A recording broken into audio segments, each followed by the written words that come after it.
ಎಲ್ರಿಗೂ ನಮಸ್ಕಾರ. ನಾನು ನಿಮ್ಮ ಕಲಾ. ಇವತ್ತಿನ ವಿಡಿಯೋದಲ್ಲಿ ಕಾಳು ಉಪ್ಪಿಟ್ಟು ಮಾಡ್ತಾಯಿದ್ದೀನಿ. ಈಗಂತೂ ಹಸೆಕಾಳು ಕಾಲ ಆಗಿರೋದ್ರಿಂದ ಇನ್ನೊಂದೆರಡು ತಿಂಗಳು ಎಲ್ಲರ ಮನೆಯಲ್ಲೂ ಹಸೆಕಾಳನ್ನ ಉಪಯೋಗಿಸ್ಕೊಂಡು ಒಂದಲ್ಲ ಒಂದು ತಿಂಡಿನ ಮಾಡ್ತಲೇ ಇರ್ತಾರೆ. ಸರಳವಾಗಿ ಸಿಂಪಲ್ಲಾಗಿ ಹಾಗೆ ಟೇಸ್ಟಿಯಾಗಿ ಕಾಳು ಉಪ್ಪಿಟ್ಟನ್ನ ಯಾವ ರೀತಿ ಮಾಡ್ಕೊಬೋದು ಅಂತಂದ್ಬಿಟ್ಟು ನಾನು ಇವತ್ತಿನ ವಿಡಿಯೋದಲ್ಲಿ ನಿಮ್ಮ ಜೊತೆ ಸರಳವಾಗಿ ಹಂಚ್ಕೊತಾ ಇದ್ದೀನಿ. ತುಂಬಾ ಟೇಸ್ಟಿಯಾಗಿರುತ್ತೆ ಫ್ರೆಂಡ್ಸ್ ಕಾಳು ಉಪ್ಪಿಟ್ಟು. ಅದರೊಳಗೂ ಬಿಸಿ ಬಿಸಿಯಾಗಿ ತಿಂತಾಯಿದ್ರೆ ಈ ಚಳಿಗಾಲದಲ್ಲಂತೂ ಸಖತ್ತಾಗಿರುತ್ತೆ. ಬನ್ನಿ ಹೇಗೆ ಮಾಡೋದು ಕಾಳು ಉಪ್ಪಿಟ್ಟನ್ನ ಅಂತ ತುಂಬ ಸರಳವಾಗಿ ಮೊದಲು ನೋಡ್ಕೊಂಬರೋಣ. ಮೊದಲು ನಾನು ಸ್ಟವ್ ಮೇಲೆ ಕುಕ್ಕರ್ ಇಟ್ಟಿದ್ದೀನಿ. ಕಾಳನ್ನು ಬೇಯಿಸ್ಕೊಬೇಕಾಗುತ್ತೆ. ಒಂದೆರಡು ಸಲ ನಾನು ಕುಕ್ಕರಲ್ಲೇ ಕೂಗಿಸ್ಕೊಂಡ್ಬಿಡ್ತೀನಿ. ಆವಾಗ ಚೆನ್ನಾಗಿ ಬೇಯ್ಕೊಳ್ಳುತ್ತೆ.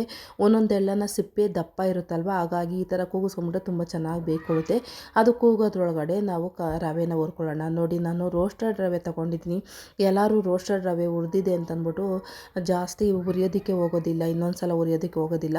ರವೆ ಏನು ಹುರಿತಾರೆ ಅಂತಂದರೆ ಒಂದು 30% ಮಾತ್ರ ಹುರಿದಿರ್ತಾರೆ, 30-40% ಮಾತ್ರ ಹುರಿದಿರ್ತಾರೆ. ಯಾಕೆ ಅಂತಂದರೆ ಅದು ಹುಳ ಆಗಬಾರ್ದು ಅನ್ನೋ ಒಂದೇ ಒಂದು ದೃಷ್ಟಿಕೋನದಿಂದ ಹುರಿದಿರ್ತಾರೆ. ತುಂಬ ಕೆಂಪಾಳ ಹುರಿದಿರೋದಿಲ್ಲ.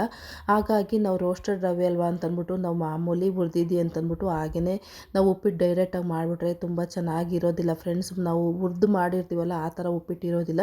ಹಾಗಾಗಿ ಒಂದು ಸ್ವಲ್ಪ ಕಂಪ್ಲೇಂಟ್ ಎಲ್ಲ ನಮ್ಮ ಅಂಗಡಿಗೆಲ್ಲ ಬರ್ತಾ ಇರುತ್ತೆ. ಅದಕ್ಕೋಸ್ಕರ ಹೇಳ್ತಾ ಇದ್ದೀನಿ.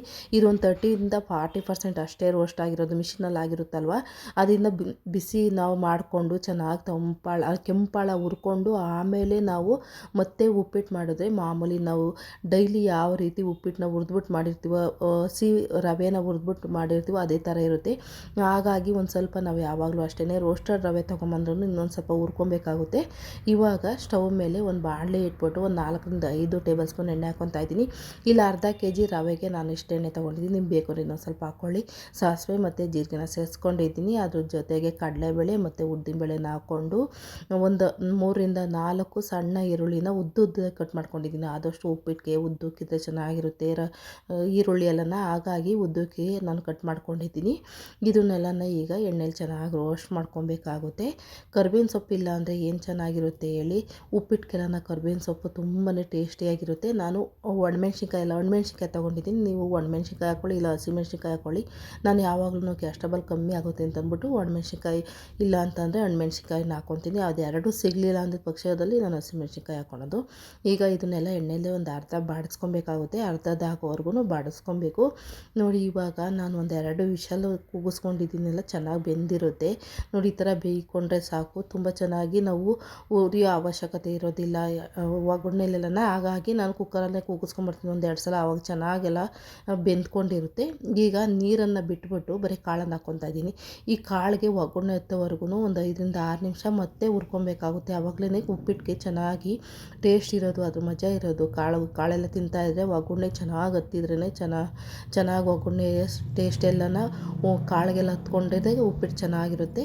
ಇವಾಗ ನಾನು ಟೊಮೊಟೊ ಹಾಕಿಲ್ಲ ಫ್ರೆಂಡ್ಸ್. ಒಂದೆರಡು ನೆಲ್ಲಿಕಾಯಿ ಹಾಕ್ಕೊತಾ ಇದ್ದೀನಿ. ಒಂದೆರಡು ನೆಲ್ಲಿಕಾಯಿ ಹಾಕ್ಕೊಂಡಿದ್ದೀನಿ. ನೋಡಿ, ಇದು ನಿಂಬೆಹಣ್ಣಲ್ಲ. ಟೊಮೊಟೊ ಇಲ್ಲ ಅಂತಂದರೆ ನೆಲ್ಲಿಕಾಯಿ ಯೂಸ್ ಮಾಡ್ತಾಯಿದ್ದೀನಿ. ಯಾಕೆಂದರೆ ಇದು ನಾನು ಮೊದಲನೇ ಸಲ ಮಾಡಿದ್ದು, ಅದು ತುಂಬಾ ಚೆನ್ನಾಗಿತ್ತು. ನೋಡಿ, ನೆಲ್ಲಿಕಾಯಿನ 2 ತೊಗೊಂಡಿದ್ದೀನಿ. ತುರಿದ್ಬಿಟ್ಟು ನಾವು ಈ ತುರಿನ ಹಾಕ್ಕೊಬೇಕಾಗುತ್ತೆ. ಆದಷ್ಟು ಇನ್ನು ಒಗ್ಗರಣೆ ಬಾಡ್ತಾಯಿದೆ ಟೈಮಲ್ಲೇ ನಾವು ಹಾಕ್ಕೊಬೇಕಾಗುತ್ತೆ. ಯಾಕೆಂತಂದರೆ ಇದ್ರೊಳಗಿರೋ ಹುಳಿ ಅಂಶ ಎಲ್ಲ ಹೋಗಬೇಕಾಗುತ್ತೆ. ನೀವು ಜಾಸ್ತಿ ಜನಕ್ಕೆ ಈ ಒಂದು ಅರ್ಧ kg ಮಾಡಿ ತೋರಿಸ್ತಾ ಇದ್ದೀನಲ್ವ, ಹಾಗಾಗಿ 2 ನಾನು ನೆಲ್ಲಿಕಾಯಿ ಹಾಕ್ಕೊಂಡಿದ್ದೀನಿ. ಇಲ್ಲ ಅಂತಂದಿದ್ದ ಪಕ್ಷದಲ್ಲಿ ನೀವು ಒಂದು ಸ್ವಲ್ಪ ಎಲ್ಲ ಮಾಡ್ಕೊತೀರಲ್ಲ, ಒಂದು ಮಾತ್ರ ಹಾಕ್ಕೊಳ್ಳಿ. ತುಂಬ ಹುಳಿಗಿರುತ್ತೆ. ಹಾಗಾಗಿ ಅದಕ್ಕೆ ಹೇಳ್ತಾ ಇರೋದು. ಈಗ ಬೇಯಿಸಿರೋ ನೀರು ಇದೆಯಲ್ವ, ಆ ನೀರನ್ನು ಹಾಕ್ಬಿಟ್ಟು ಮತ್ತೆ ಬಿಸಿ ನೀರನ್ನು ಹಾಕ್ಕೊತಾ ಇದ್ದೀನಿ. ಯಾವಾಗಲೂ ಉಪ್ಪಿಟ್ಟು ಮಾಡಬೇಕಾದ್ರೆ ಆದಷ್ಟು ಬಿಸಿ ನೀರನ್ನು ಹಾಕ್ಕೊಂಡ್ರೆ ಚೆನ್ನಾಗಿರುತ್ತೆ. ಈಗ ರುಚಿಗೆ ತಕ್ಕಷ್ಟು ಉಪ್ಪನ್ನು ನೋಡಿಕೊಂಡು ಹಾಕ್ಕೊತಾ ಇದ್ದೀನಿ. ಈಗ ಒಂದು ಕುದಿ ಬರಬೇಕು, ಚೆನ್ನಾಗಿ ಒಂದು ಕುದಿ ಬರಬೇಕಾಗುತ್ತೆ.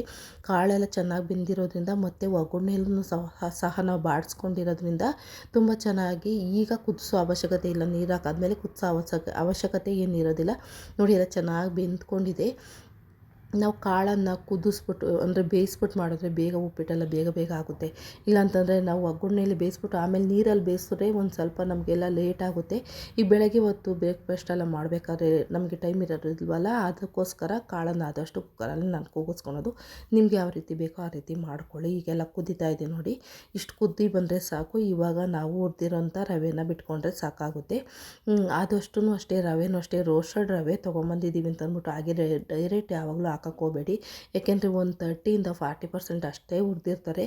ಹುಳ ಆಡಬಾರ್ದು ಅನ್ನೋ ಉದ್ದೇಶದಿಂದ ಅದು ರೋಸ್ಟೆಡ್ ರವೆನ ಹುರಿದಿರ್ತಾರೆ. ಮತ್ತು ನಾವು ಇನ್ನೊಂದು 30-40% ಹುರ್ಕೊಂಡ್ರೇ ಅದು ಚೆನ್ನಾಗಿರೋದು ಫ್ರೆಂಡ್ಸ್. ಆದಷ್ಟು ನೀವು ರೋಸ್ಟೆಡ್ ರವೆ ತಂದಿದ್ದೀವಿ ಅಂತಂದ್ಬಿಟ್ಟು ಒಂದೇ ಸಲ ಡೈರೆಕ್ಟಾಗಿ ಮಾಡೋಕ್ಕೆ ಹೋಗ್ಬಿಡಿ. ಅದು ಒಂದು ಸ್ವಲ್ಪ ಯಾವಾಗಲೂ ಉಪ್ಪಿಟ್ಟೆಲ್ಲ ಪಿಚ ಪಿಚ ಅಂತ ಅನ್ನುತ್ತೆ ಅಂತಂತಾರಲ್ಲ, ಆವಾಗ ರವೆ ಚೆನ್ನಾಗಿ ಕೆಂಪಾಳ ಉರಿಲಿಲ್ಲ ಅಂದ್ರೆ ಆ ಥರ ಆಗೋದು. ಇವಾಗ ನೋಡಿ ಎಷ್ಟು ಚೆನ್ನಾಗಿ ಕಾಣಿಸ್ತಾ ಇದೆ, ನೋಡ್ತಾ ಇದ್ರೇ ಬಾಯಲ್ಲಿ ನೀರು ಬರ್ತಾಯಿದೆ, ಅಷ್ಟು ಚೆನ್ನಾಗಿರುತ್ತೆ. ಎಲ್ಲರೂ ಉಪ್ಪಿಟ್ಟು ಅಂತಂದರೆ ಮೂಗೆಲ್ಲ ಮುರಿಯೋದು ಅದೆಲ್ಲ ಆ ಥರ ಎಲ್ಲ ಇರ್ತದಲ್ವ. ಈ ಥರ ಮಾಡಿಕೊಡಿ ಯಾಕೆ ಮೂಗು ಮುರಿತಾರೆ ಅಂತಂದ್ಬಿಟ್ಟು ಅವ್ರನ್ನೇ ಕೇಳಿದ್ರೆ ಗೊತ್ತಾಗುತ್ತೆ. ಯಾವುದೇ ಕಾರಣಕ್ಕೂ ಮೂಗು ಮುರಿಯೋದಿಲ್ಲ. ಬಿಸಿ ಬಿಸಿಯಾಗಿ ಈ ಚಳಿಗಾಲಕ್ಕಂತೂ ಉಪ್ಪಿಟ್ಟು ಮಾಡಿಕೊಟ್ರೆ ತುಂಬ ಇಷ್ಟಪಟ್ಟು ಖುಷಿಯಿಂದ ತಿಂತಾರೆ. ಕಾಳುಪ್ಪಿಟ್ಟು ನೋಡಿ, ನಾನು 1 kg ಕಾಯಿನ ಸುಲಿದ್ಬಿಟ್ಟು ಅದರೊಳಗಿರೋ ಕಾಳೆಲ್ಲ ಹಾಕಿದ್ದೀನಿ. ಒಂದು 400 ಗ್ರಾಮ್ ಕಾಳಿತ್ತು ಅಷ್ಟೇ. ಅಷ್ಟು ಉಪ್ಪಿಟ್ಟು ಅರ್ಧ kgಗೆ ಹಾಕ್ಕೊಂಡಿದ್ದೀನಿ. ಅಷ್ಟು ಉಪ್ಪಿಟ್ಟಿಗೆ ಹಾಕ್ಕೊಂಡಿದ್ದೀನಿ. ಈಗ ತೆಂಗಿನಕಾಯಿ ತುರಿ ಒಂದು ಅರ್ಧ ಹೋಳು ಫುಲ್ಲು ಹಾಕ್ಕೊಂಡಿದ್ದೀನಿ. ತೆಂಗಿನಕಾಯಿ ಹಾಕಿದ್ರೆ ತುಂಬ ಚೆನ್ನಾಗಿರುತ್ತೆ ಉಪ್ಪಿಟ್ಟಿಗೆ, ಅದಕ್ಕೋಸ್ಕರ. ಹಾಗೆ ಒಂದು ಸಣ್ಣ ಕಟ್ಟು ಕೊತ್ತಂಬರಿ ಸೊಪ್ಪನ್ನು ಹಾಕ್ಬಿಟ್ಟು ನೀಟಾಗಿ ಈಗ ಎಲ್ಲನೂ ಒಂದಕ್ಕೊಂದು ಬೆರೆಯಾಗಿ ಮಿಕ್ಸ್ ಮಾಡಿಬಿಟ್ಟು ಒಂದು 2-3 ನಿಮಿಷ ಸಣ್ಣ ಉರಿಯಲ್ಲಿ ಹಬೆ ಒಳಗಡೆ ಚೆನ್ನಾಗಿ ಬೇಯಿಸ್ಕೊಂಡ್ರೆ ರವೆನ ತುಂಬ ಟೇಸ್ಟಿಯಾದ ಉಪ್ಪಿಟ್ಟು ರೆಡಿಯಾಗುತ್ತೆ. ಕಾಳುಪ್ಪಿಟ್ಟು ನೋಡಿ ಫ್ರೆಂಡ್ಸ್, ಎಷ್ಟು ಸಿಂಪಲ್ಲಾಗಿ ಮಾಡ್ಕೊಬೋದು. ಅದರೊಳಗೂ ಈ ಚಳಿಗಾಲದಲ್ಲಿ ಈ ಥರ ಬಿಸಿ ಬಿಸಿ ಮಾಡಿಕೊಟ್ರೆ ಯಾರು ತಾನೇ ಇಷ್ಟಪಡೋದಿಲ್ಲ ಹೇಳಿ. ಟೀ ಜೊತೆ ಈಗ ಒಂದು ಸ್ವಲ್ಪ ಉಪ್ಪಿಟ್ಟೆಲ್ಲ ತಿಂದರೆ ತುಂಬಾ ಚೆನ್ನಾಗಿರುತ್ತೆ. ನೋಡಿ ಫ್ರೆಂಡ್ಸ್, ನಾನು ಇವತ್ತು ತುಂಬ ಸಿಂಪಲ್ಲಾಗಿ ಕಾಳು ಉಪ್ಪಿಟ್ಟನ್ನ ಯಾವ ರೀತಿ ಟೇಸ್ಟಿಯಾಗಿ ಮಾಡ್ಬೋದು ಅಂತ ಅಂದ್ಬಿಟ್ಟು ನಾನು ಈ ವಿಡಿಯೋದಲ್ಲಿ ನಿಮ್ಮ ಜೊತೆ ಹಂಚ್ಕೊಂಡಿದ್ದೀನಿ. ನಾನೊಂದು ಸ್ವಲ್ಪ ಎಣ್ಣೆ ಕಡಿಮೆ ಹಾಕ್ತೀನಿ. ನೀವು ನೋಡಿಕೊಂಡು ಎಣ್ಣೆ ಎಲ್ಲ ಜಾಸ್ತಿ ಬೇಕು ಅಂದರೆ ಜಾಸ್ತಿ ಹಾಕ್ಕೊಳ್ಳಿ, ಇಲ್ಲಾಂದರೆ ಇಷ್ಟಿದ್ರೆ ಸಾಕಾಗುತ್ತೆ. ತಿನ್ನೋದಕ್ಕೋಸ್ಕರ ನಾವು ಎಣ್ಣೆ ಹಾಕೋದಲ್ವ, ಅದನ್ನು ಎಣ್ಣೆನೇ ತಿನ್ನಬಾರ್ದು ಅಂತಂದ್ಬಿಟ್ಟು ಕೆಲವೊಬ್ಬರು ಹೇಳ್ತಾರೆ ಸಾಸಿವೆ ಸಿಡಿದ್ರೆ ಸಾಕು, ಎಣ್ಣೆ ಅಷ್ಟು ಹಾಕ್ಕೊಂಡ್ರೆ ಸಾಕು ಅಂತ ಅಂತಾರೆ. ಇವಾಗ ಆರೋಗ್ಯನೇ ಮುಖ್ಯ ಅಲ್ವಾ, ಅದಕ್ಕೋಸ್ಕರ ನಾನು ಎಣ್ಣೆ ಎಲ್ಲನ ಆದಷ್ಟು ಇವಾಗೆಲ್ಲ ತುಂಬ ಕಡಿಮೆ ಮಾಡಿದ್ದೀನಿ. ಮೊದಲು ನಾನು ಹಾಕ್ತಾಯಿದ್ದೆ, ಇಲ್ಲ ಅಂತ ಅಲ್ಲ, ಇವಾಗೆಲ್ಲ ಕಡಿಮೆ ಮಾಡಿದ್ದೀನಿ. ಇವತ್ತಿನ ವಿಡಿಯೋ ನಿಮ್ಗೆ ಇಷ್ಟ ಆಗಿದೆ, ಈ ವಿಡಿಯೋಕ್ಕೊಂದು ಲೈಕ್ ಕೊಡಿ. ಹಾಗೆ ಈ ವಿಡಿಯೋನ ನಿಮ್ಗೆ ಗೊತ್ತಿರೋರಿಗೆ ನಿಮ್ಮ ಹಿತೈಷಿಗಳಿಗೆ ಶೇರ್ ಮಾಡೋದ್ರ ಮೂಲಕ ನನಗೆ ಹೆಲ್ಪ್ ಮಾಡಿ. ನಿಮ್ಮ ಅನಿಸಿಕೆ ಅಭಿಪ್ರಾಯನ ಕಮೆಂಟ್ ಮೂಲಕ ವ್ಯಕ್ತಪಡಿಸಿ. ಹೇಗೆ ಬಂದಿದೆ ಅವರೆಕಾಳು ಉಪ್ಪಿಟ್ಟಿನ ವಿಡಿಯೋ ಅಂತ ಅಂದ್ಬಿಟ್ಟು ಕೊನೆವರೆಗೂ ಈ ವಿಡಿಯೋ ನೋಡಿದ್ದಕ್ಕೆ ನಾನು ತುಂಬ ಹೃದಯದ ಧನ್ಯವಾದನ ಅರ್ಪಿಸ್ತಾ ಇದ್ದೀನಿ. ಮತ್ತೊಮ್ಮೆ ನೀವು ಭೇಟಿಯಾಗೋಣ. ಅಲ್ಲಿವರೆಗೂ ಧನ್ಯವಾದಗಳು. Thank you friends, thank you.